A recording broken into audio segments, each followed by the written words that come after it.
Hi, I'm Len Epp from LeanPub, and in this episode of the Front Matter podcast, I'll be interviewing Janet Gregory. Based in Calgary, Janet is an agile testing coach and consultant, podcaster, and along with her colleague Lisa Crispin, author of a number of both traditionally published and self-published books. You can follow her on Twitter at JanetGregoryCA and check out her website at janetgregory.ca, as well as at agiletester.ca and at agiletestingfellow.com. And you can also find her and Lisa's very entertaining and informative Donkeys and Dragons podcast on YouTube and wherever you find your podcasts. Janet is the co-author of the LeanPub book, Agile Testing Condensed, in which she and Lisa provide an easy-to-read but comprehensive overview of how to build a quality-based process and team culture in an agile software development context. In this interview, we're going to talk about Janet's background and career, professional interests, her book, and at the end, we'll talk a little bit about her experience writing in both the traditional publishing world and in the self-publishing world. So thank you very much, Janet, for being on the Front Matter podcast. Thank you for having me. It was quite an introduction. I try to get it all in there. We put links to everything in the transcription. So, the transcription page on LeanPub ends up being a bit of a place where people can go to find everything they're looking for. I always like to start these interviews by asking people for their origin story. So I was wondering if you could talk a little bit about where you grew up and how you found your way into a career in programming and technology. That's a long, we'll try to keep it short. But I've had a lot of years of experience, as people may or may not know. I tend to say I'm semi-retired, but I'm not sure how long that will last till I actually retire. But I started my career, I guess, and I'm going to call it like a second or a third career, because I, kind of did a very traditional, worked for a little bit, got married, and then raised my family. But we, when my children were like young, grade 1, grade 2, had the most wonderful experience being able to move overseas, and lived in Singapore for a year and in Jakarta for a year, which was really the basis for a lot of other things like traveling. But then I come back from that and I thought, now what do I want to do? Because I didn't want to go back to my old government kind of job that I had way before. And so I thought, time to go to university or college or something. So I took out and I started looking at what was available. And I realized the only option I had, because my children were both in competitive sports, was university. Because I could choose the courses when I wanted them and take partial days versus some kind of college, which goes from 8 to 5. So then I got out the university calendar and I started looking to see what could I do? What could I actually take? And kind of what appealed to me. And it was 2 options I'd come up with. And one was computer science. The other was home economics. And I looked at them and I went, no money in home economics. And I chose to come into computer science. So I had to upgrade some of my marks and some of those things. But then I went into university and became a programmer. So I went full-time for 4 years while trying to raise my kids and take them to all these things. But when I got out, I did programming for 6 years. My first job was at the Vancouver Stock Exchange. And I did that for about 4 or 5 years. And then moved to Calgary. And in that next few years, I moved from being a programmer into being a QA manager, because, as my boss at the time said, I was the only programmer that was complaining about process and lack of quality. So I got the job, never looked back. And so that the whole testing idea was way better. It was a better fit for me, and fell into Agile, I guess. It didn't really fall into Agile. It kind of adopted me because I became a tester on an Agile team. And I just thought, there's no comparison to what I had been doing to what was available. And then from there, it just, the last 20 years, working with Lisa Crispin on so many projects, books, but also presentations and all kinds of other things. So that's kind of the progression through there. Thanks very much for sharing that really great story. I can tell that it could go on a lot Oh, longer it could go on a lot longer. if you wanted to. I'd like to ask a couple of specific things. One is, Yeah. I think maybe being a fellow Canadian, your code words about competitive sports and the amount of time it takes probably refers to hockey. No, because No? Oh, really? I have two daughters. Okay. One was in gymnastics Oh, yeah. and one was in synchronized swimming. Both making it to the national level. So Oh, yeah. okay. Oh, well, fantastic. I mean, that's amazing. I had a cousin who was training in Calgary, actually, Mhm. on that path. She eventually decided not to go down it. But yeah, gymnastics is an incredible commitment Yeah. for the parents, but I mean, of course, for the kids as well. The reason I brought up hockey is because I still have nightmares about, waking up at like 4:30 in the morning and -30 to go an hour outside of town to like play on a rink for an hour. Yeah, exactly. That's what it's like. I totally understand that because yes. And actually, one specific thing I wanted to ask you about was, so when you were, I'm just trying to put the timeline together a little bit, but so when let's say when you went to Jakarta, this would have been in the days before you could have, gone on a website to see like what's it like to live in Jakarta, right? So Yeah. what was that like? Just Scary, moving there? very, very scary. I was because you couldn't hardly even get a phone call out, right? So I was really glad that we went to Singapore first because it was a really nice transition. So we spent a year in Singapore and then we went to Jakarta, and it was so eye-opening for me. But it was really good for my children too, because they went to an international school. And I said it was probably the best thing for them because there was 54 nationalities in that school, and 54 different languages spoken. So the language of the school was English, but my daughters had to learn a little bit of Indonesian because that's where we lived. So it was kind of fun, but it was a great experience for them. And for me, it really made me appreciate what we have in Canada a lot. It's funny. This is a total coincidence, but some friends of mine, a couple, taught at an international school in Jakarta for 5 years. They'd been to Amman and Kiev and stuff like that before that, so they were kind of part of that world of traveling around. And that experience for their son, it's just like you described. I mean, just really amazing getting to have that experience, and it's something you carry with you your whole life. Absolutely do. Yeah. We talk about diversity a lot now, and I'm just thinking, just being exposed to the different cultures makes you realize, especially when you are the outsider, right? Yeah. Like I remember, so we moved to Jakarta, and after we got into our house, my husband left for a month. And I had a driver who spoke a little bit of, because you can't drive yourself there. It's impossible. So I had a driver who spoke English fairly well, but I had to take him with me in to go buy groceries, I wanted a lamp. You can't just go into a store and buy a lamp if you don't speak their language. So, I felt really sorry for my driver, but I was so glad he was my lifeline because, and you get to know the community really well as well, the people around you, because you need to. You can't just stay in isolation. It would be a very scary thing otherwise. Yeah.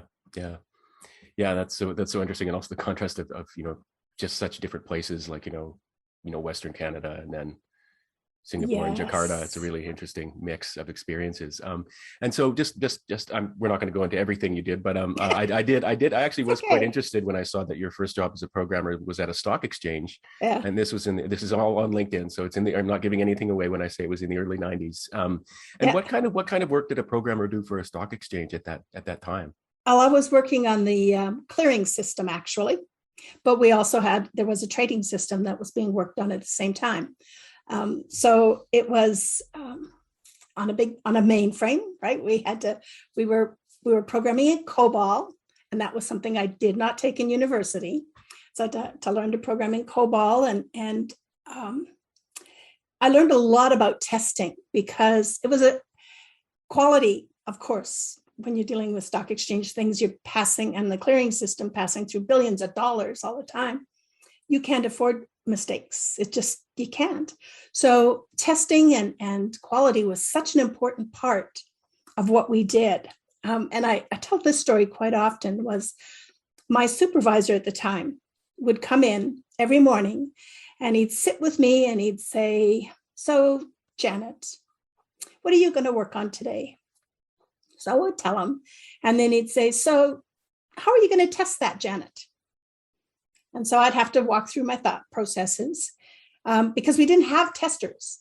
We were only programmers. And at the end of the day, he'd come back and he'd sit with me and he'd go, "So, Janet, walk me through what you did today and how did you test that?" And so I think that was probably where I got the basis for quality and thinking about the processes and how we did things, which is why I ended up in testing in the long run. And did you actually, I'm curious, I've got a couple of questions about this. Did you take any kind of testing classes as part of your computer science degree or anything like that? Were you introduced to the concept? Absolutely not. Right. I don't think testing was. I was very fortunate in university. So I went in as a mature student.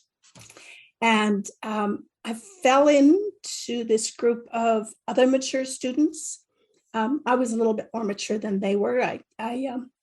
But one of my best friends, she was 28, so quite a bit younger than I was. But we both had a very similar mindset. We worked really well together. So when the professor, when we were doing our exercises and things like that in our programs, we would test each other's programs just to kind of help each other. So we weren't taught how to do it, but I think it's always just been there in my. I often say that if you're a tester, it's almost a calling. It's what you do, and so I think I kind of fell into it quite naturally. It's the way I thought. But no, in university, absolutely not a single one on testing. And things are obviously a lot different now in the industry. I mean, there's been like testing is a thing, basically, in a way that it wasn't in the past and things like that. And one question, this is a version of the question I often ask on the podcast, which is, if you were, 28 years old and starting out in a career in technology now, would you go to university and get a full 4-year computer science degree, or would you choose another path? I think I'd probably go back to university because it's not the programming that they teach you that is. I could take programming online to teach you the classes. But I think what university taught me, was it taught me how to learn, how to do research, how to think for myself, how to challenge, how to approach things differently, how to work on my own, how to work in a team. It was more than just learning how to program. That was really only a very small part of it. So I quite enjoyed my university experience, even though I couldn't do all of the things that most university students do. But I had to make some hard choices. Yeah, no, thanks. Thanks very much for sharing that. And so you actually eventually made a move to being a consultant and being more independent, which is actually something that a lot of Leanpub authors have done at some point in their careers. Probably not an accident that they go into self-publishing if they've got that kind of independent streak in them. What was that transition like from sort of working kind of regular jobs to being a consultant? Well, I had two. So I had my job at Vancouver Stock Exchange. And then we moved to Calgary, mostly because my husband got transferred.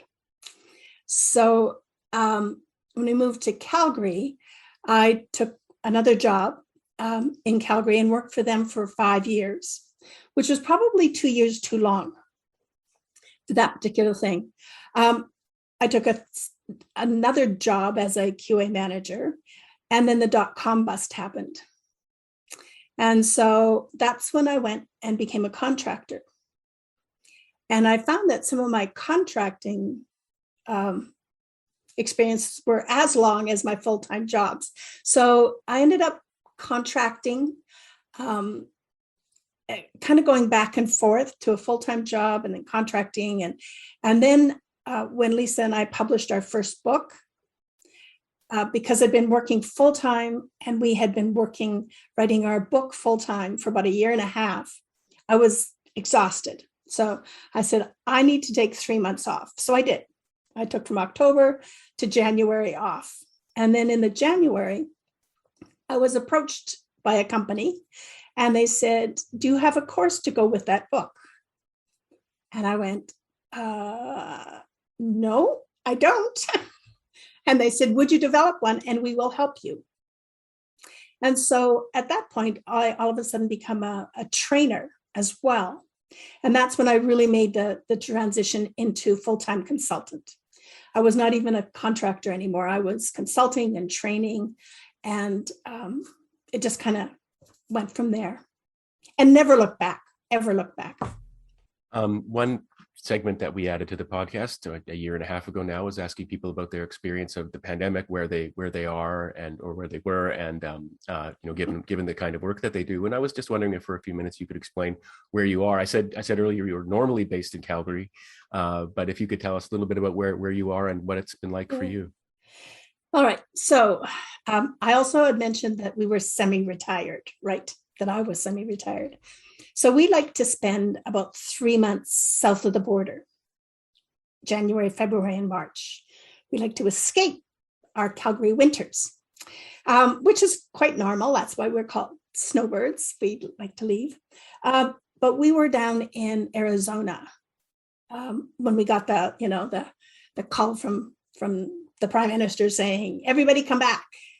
We're closing borders and so on. So we drove back and we crossed the border, went to Calgary, and packed up what we wanted. And then we drove directly here to Windermere, British Columbia, which is a small little village.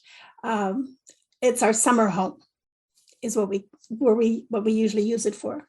But since March 2020, we have been here in our summer home and kind of going back and forth to Calgary every once in a while, making a Costco trip, for example, right? So we've been, I think what's been the most different for me is I've always worked from home since I've started consulting, but we've traveled so many places. And all of a sudden, we've been home for over a year and a half, not gone anywhere except, to the grocery store, to Calgary. And that's been about it. And so other than the lack of being able to see the world, and I miss that a lot, it's been pretty good because I've got a view of the mountains here. We have a lake a kilometer away. It's pretty nice. It's quiet. And I was just curious about the details. Did people start wearing masks a lot kind of early on or anything like that? Well, one of the reasons we came to here to Windermere rather than stay in Calgary is because there's so many fewer people. Inside the stores and other things, people would wear masks. But you can walk. I can go for walks for a long time and hardly see anybody except somebody else walking on the other side of the road. So we were less vulnerable here, I guess. And because I one of the things that I worry about is I have a few let's say sensitive lungs. And so the whole idea of catching COVID really worried me a lot. So being here and being kind of segregated a little bit and being able to control our environment, whereas in Calgary, there's just so many people, it's just a lot harder. Yeah, thanks very much for sharing that. It's just been so, along with, there's like a lot of negativity, but there are some positive things that people have found in their experiences as well. Absolutely. But hearing about how it's been different for everybody is actually really good, because like all of our lives changed, but they changed in different ways depending on what we do and where we live and our family connections and things like that. Here in Victoria, Vancouver Island's a pretty big island, but it's still an island. Here, at least in my neighborhood in Victoria, One interesting detail I like to say is that, people really never wore masks outside. There was a period of time when this was a little bit more common than usual, but people learned how to walk on the correct side of the sidewalk and more or less keep the distance they probably should have been normally anyway. Exactly. It does depend on where you live. I interviewed a woman once who was living in London, and she would go to Hyde Park every day, which is a huge, ginormous park where it's very easy to be healthy and stay away from people. But she had to go through these narrow, winding streets to get there. Yes. And that was something that she would always keep in mind. So it's just interesting to think about how different it absolutely is. I think people have handled it differently as well. Sometimes if you treat it as a really negative thing, I think our minds get to think that way sometimes, right? And so it's what it's made me realize is how important hygiene is again. I think it was a good reminder. So, at the beginning, I would wash my groceries and Lysol them. And then, we realized we probably didn't need to. But what I found out was when I was wiping all my groceries down was how dirty they were. So I have continued to do it only because I know because people handle them. It's nothing to do with COVID anymore. It's just, it makes me feel better, right? I'm just much more aware. That's so interesting. Thanks for sharing that. My version of that was realizing that I was actually living the kind of like, I don't know, like no offense to teenagers, but I was living like a teenager, right? Like, oh, I've got one dab of toothpaste left. I'll just make sure to go to the store this evening, or I'm, on the last piece of toilet paper. I'll just go down to the store. And, working in the tech sector, I think people in that industry were kind of like a little bit more, had a little bit more internal advance warning kind of thing. So I never ran out of anything, but right. I realized, and I sort of started thinking, not to go on too long, but, I started thinking about, my parents both grew up on farms, and, when I grew up, like we were not rich, but like there was never an empty shelf in the kitchen. Yeah. Ever. You fill it. Like an empty shelf was just something you didn't have. Oh, because you didn't go in for groceries every day. Because you didn't go in for groceries every day. What could make more sense? And and so like, although there was never a shortage, right? Because again, we didn't have stockpiles of stuff, but you just had extra. Yeah. And so if you went to the store and for some reason they were out of tomato sauce, you had some at home and you just made sure to look for it again next time, and so I now don't have any empty shelves, and definitely have enough toilet paper. The last question I have for you before we go on to the next part of the interview where you talk about your book, is, so I got to ask, I mentioned earlier that your podcast with Lisa Crispin is called Donkeys and Dragons. Yeah. And I know you get this question all the time, but I did get to ask Lisa, what's with, why donkeys? And so my question for you is, why dragons? Yeah. So, why the donkeys? Because Lisa's a donkey person. So I've always had an interest in fantasy books. And one of my favorite series is the Dragon Riders of Pern, where the riders, they become kind of one with the dragon. They can hear each other's thoughts and things. And I just think that that's such a fantastic, I just really, really, I can't even have the words here. But anyhow, it really feels good to me. And so combining, the idea of fantasy and dragons and things, I called my company Dragon Fire. And, I actually do have a dragon tattoo, a little bit, it's something personal. And so hence the donkeys and dragons. Oh, that's just fantastic. Thanks so much for sharing that. And so, moving on to talk about your book, Agile Testing Condensed.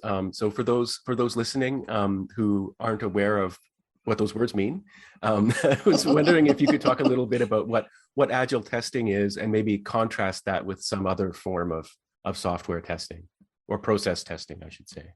Yeah. So when Lisa and I started talking about testing and Agile methods, right?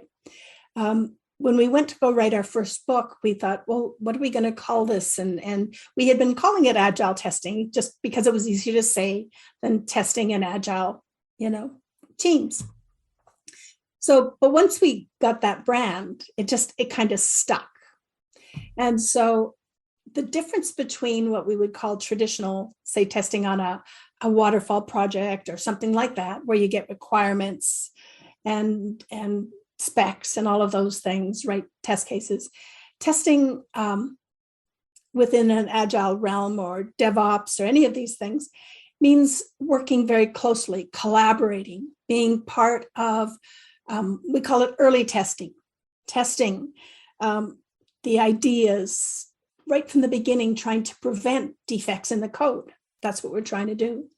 Of course, we have to do, exploratory testing and everything else, but it's a collaborative approach to building quality in. And that's really what we mean. Whereas traditional testing is kind of a testing afterwards, focused on let's find the bugs that exist. And we think that that's very expensive. So let's not put them in the first place. Yeah, that's so interesting. I like that. That's an interesting way of putting it because, a lot of people would normally think, oh yeah, you build it and then you test it.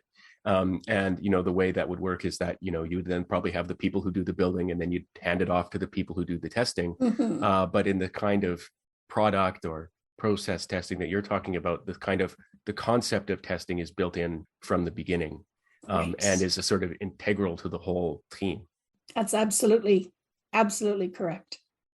And so building quality in would mean that you make sure that you are it's not exactly just checking what you do all the time, but it's a little deeper than that. And I was wondering if we could talk a little bit more about that concept of building quality in. Okay. So let's go back to my first story about my, at the stock exchange, where I said my supervisor came in and said, Janet, how are you going to test that?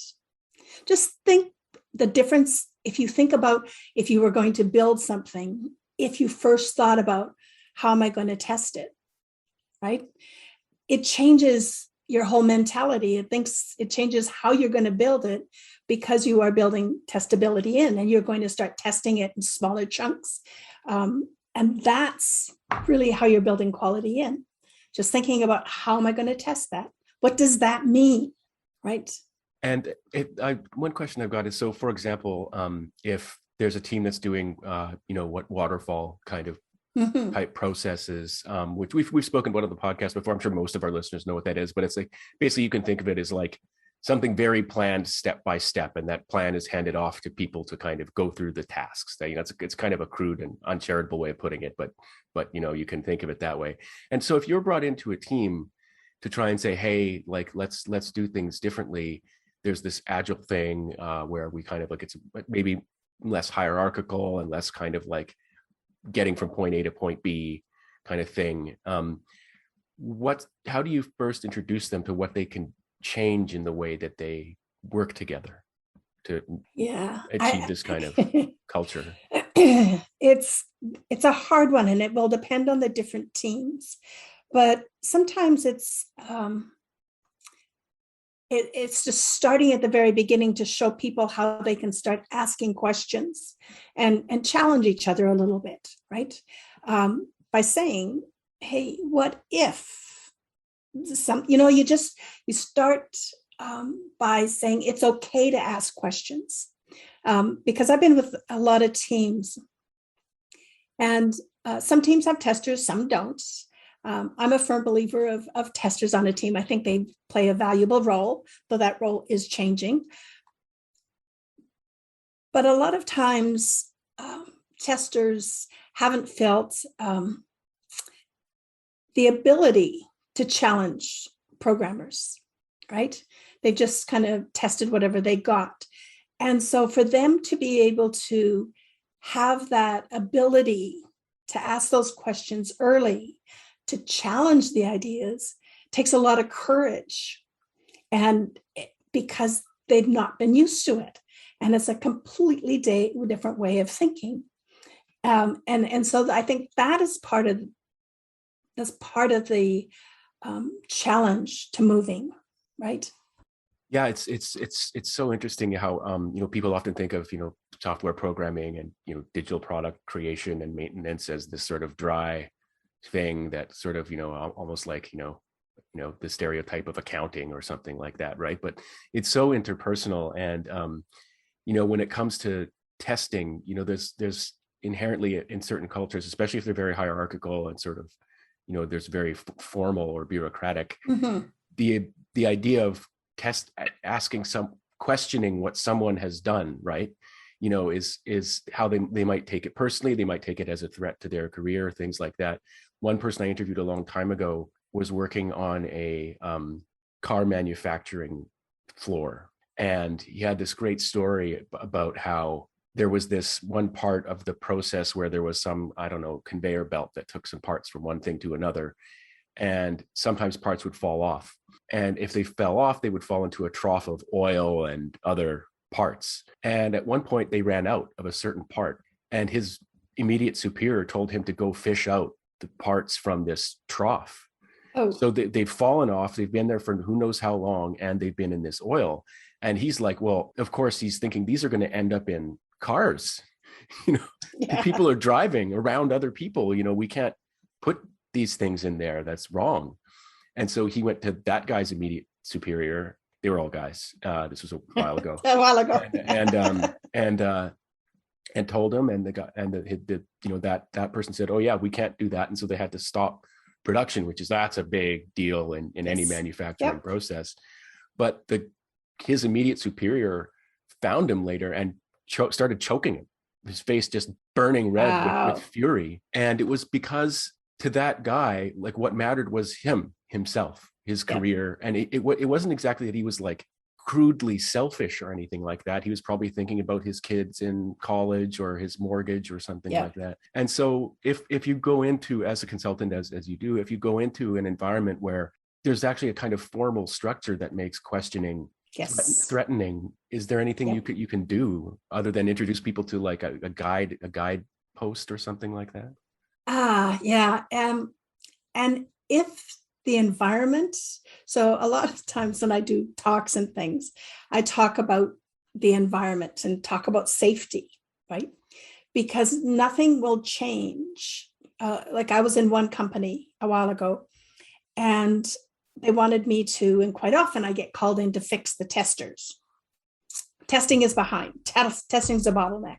Come and fix them. Most of the time when I go in, it is not the tester's problem. It's the process, right? And we can make a few adjustments and we can work with them to get better. In this one case, I was in and I was working with them, and I went and I said, all right, we have a bigger problem. And I said, I can't even work with your teams. I said, we need a workshop with the management first. And I went in and I was very blunt and very open. I said, unless you fix this part of it, like the environment, the culture, nothing I do with your teams is going to help them. So, either we have to work on this first, or just tell me to go away and you'll be happy the way you are, or find another consultant who will do what you want them to do, right? So sometimes as a consultant, you have to make those hard choices. And I firmly believe in really solving what the real problem is. And safety, if you think you're going to get blamed for something, you will never change. You will never, and you can't ask your team to change, right? You can't ask them to experiment if they fail and they get blamed. It's so interesting, the concept of team. Often it's a word that we use all the time. That's actually a great metaphor, but it's often used to mean just like a group of people. That's the team, but they're not always acting like teams, right? Like, and in Lean Pub we're pretty small, and we've been around for a while, but we've still got kind of a startup culture. And I've naturally got a kind of like worst case scenario mind. Like that's where I go to with any idea right away, right? And in our environment, if someone proposes something and someone else finds a problem, just sees right away that there's a problem with it, the response is, oh, good catch. Yes. Not shame or fear of being fired or something like that. It's, because we're a team, and we're all trying to succeed together. But that's really hard to do in bigger organizations in particular. Oh, it is. It is, because their culture has been around for so long, and it grows, right? It grows organically.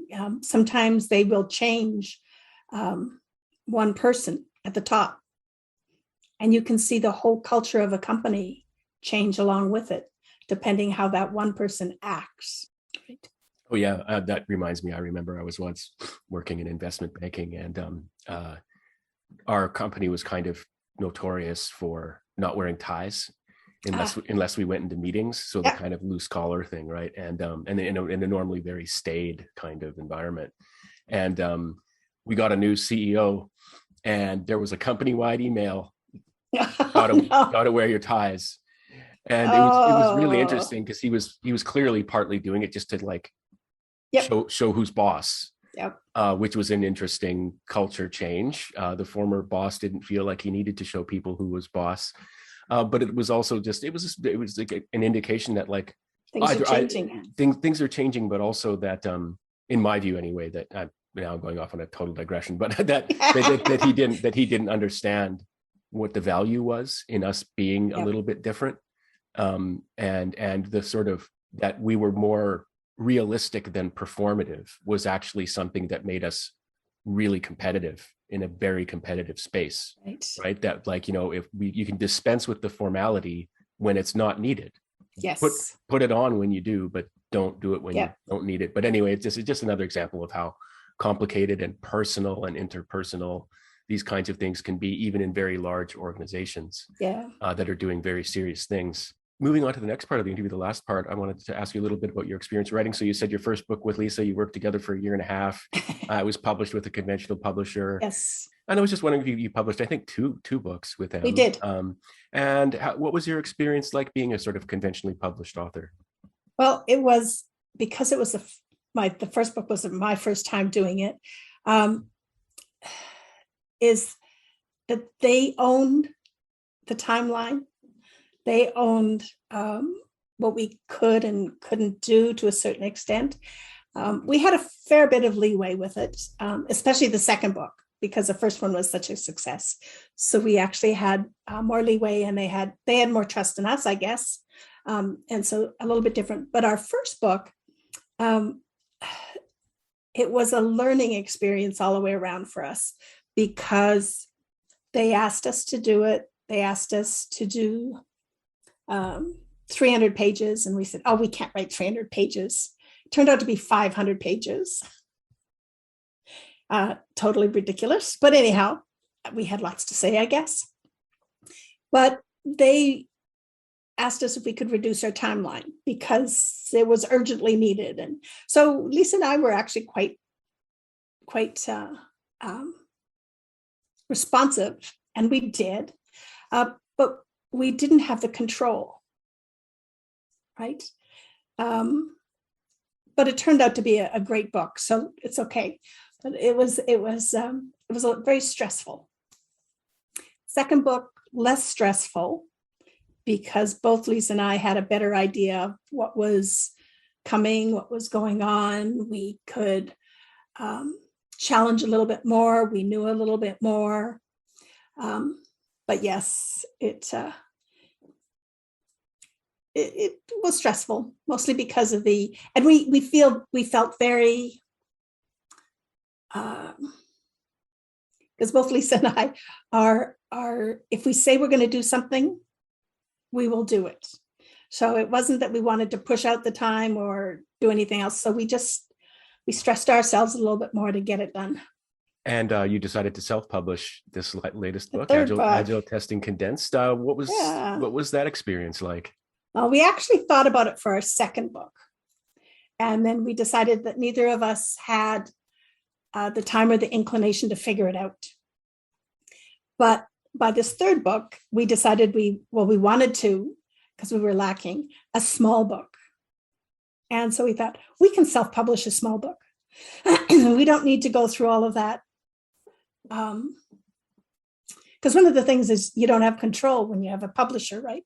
Of things like translations. So yes, we decided to go through LeanPub because we had a lot of friends that had done it and recommended it.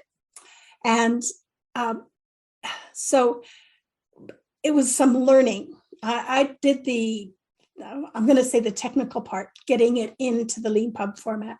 That was kind of my area that I worked with. And so there was asking questions. You were very responsive, by the way. And the forum was pretty good and everything else. So my questions pretty much got answered as we went. But it was a learning experience again, because something different. But I think because it was a small book, it was much simpler than trying to tackle a great big 500-page book.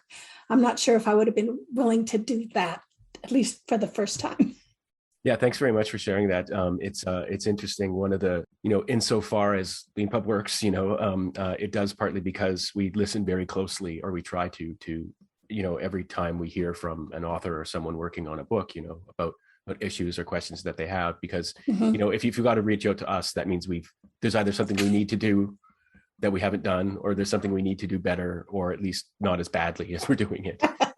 And so a good way to look at it. Every interaction is like, we take seriously, like, what do we need to do here, so that we're not sort of making people uncomfortable or wasting their time or anything like that. And on that note, actually, so the last question I always ask on this podcast, if the guest is a Lean Pub author, is if there was one thing we could fix for you that really bugged you about Lean Pub, or if there was one feature we could build for you, what would you ask us to do? I'm trying to think of what the one was. Right now, I'm struggling how to import Word docs back in. I've done it once. I know it's there and it's not that hard, but I'm starting on another idea. But that's not it. It would be something around, because we have lots of translations now. And so a better understanding, I think, from somebody else translating, how they can be a translator. For example, to be a translation, I have to be the primary author so that they can do it. So they can't be the primary authors and be a translation of our book. So I'm always asking our translation people, can you please make me a primary author? So thanks very much for bringing that up. We actually, it's pretty new, but we actually do have an article in the Help Center now about how to do that process. And it's, again, it's for both. And so, yeah, just for people listening. So we do have a special translation feature, which means that you can sort of say a book is a translation, and so of another Lean Pub book. And so on the book that's on the sort of like original book, it'll say this book has been translated into blah, blah, blah, and you can have helpful links. And the book that is a translation, if people come across that, this is a translation of such and such. Now, in order to establish that chain, what we call the primary author needs to be the same on all the books. Yeah. And there's another reason for that, which I'll get into in a moment. But how do you become a primary author? Well, so here's the process we recommend. Basically, if you're going to have a Lean Pub book translated, the person who wrote the original book creates a new book in the language that the book is going to be translated into. And then they add the translator as a co-author on the book. And then the co-author has full access to everything that they need provided to them, basically, by being added as a co-author by the primary author. So one thing I'm trying to get across is that as the original author, you don't have to do a lot of work. You just set up the book, you add the co-author, and then off they go to the races on their own. But the other very key thing, in addition to being able to use this is a translation of, or this book has been translated into feature, the other thing about being the primary author is that you're the one who sets the royalty split, which makes sense if the book is a translation of your book. Typically, I mean, you probably haven't sold the rights to anybody or anything like that, right? So that way, and so basically what it means is the person who is the primary author sets the royalty split. The co-authors can't change it. Basically. All right. So this is very interesting. I should have asked you this question a long time ago. Oh no, and we should have had an article about it a long time ago. But yeah, so that and you can change as the primary author. You can change that royalty split anytime. If they're like, if they want to bring on a co-translator, you can just deal with that. Add them. add them. You can't retroactively change royalties that have been like allocated already, but you can do it at any particular. You can change it at any particular moment in time going forward.